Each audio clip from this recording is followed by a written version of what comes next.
Descendant d'une race très ancienne qui remonte au XIIe siècle, le Minorquin a été développé quand le roi Jaume II de Minorque voulut créer une cavalerie au cours du XIVe siècle.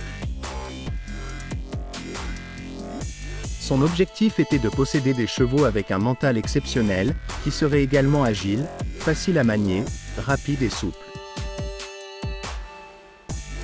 Pour y parvenir, il va croiser des petits chevaux noirs autochtones de l'île avec le genet d'Espagne, l'arabe et le cheval barbe.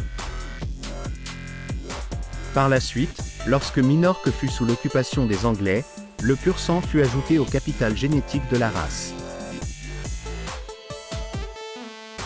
Forgé au fil du temps par son environnement, le Minorquin est devenu un cheval avec le singulier caractère méditerranéen, alliant la rusticité et la noblesse.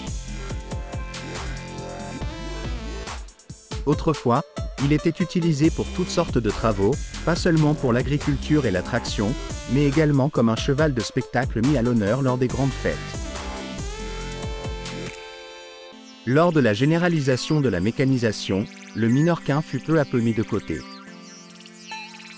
Il doit sa survie à sa polyvalence qui lui a permis de rivaliser contre les meilleurs dans tout type de discipline.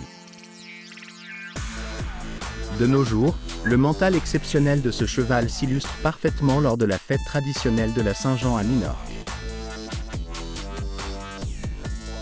Le Minorquin, au grand galop, passe au milieu d'une foule agglutinée dans des rues très étroites. Ensuite il se lève sur ses postérieurs pour exécuter une figure typique de la race. En effet, le Minorquin fait partie des rares chevaux à pouvoir se tenir en équilibre sur ses postérieurs, et se déplacer sur une petite distance, et parfois plus, puisque certains parcourent des dizaines de mètres. Ce qui est encore plus surprenant, c'est que lorsqu'il exécute cette figure acrobatique, les spectateurs le touchent et tentent de le maintenir en l'air le plus longtemps possible, sans craindre les sabots du cheval qui sont juste au-dessus de leur tête. La sélection rigoureuse du Minorquin, basée sur des critères particulièrement stricts, a permis non seulement de conserver les qualités de la race, mais aussi de l'améliorer, pour peut-être un jour atteindre la perfection, si cela n'est pas déjà fait.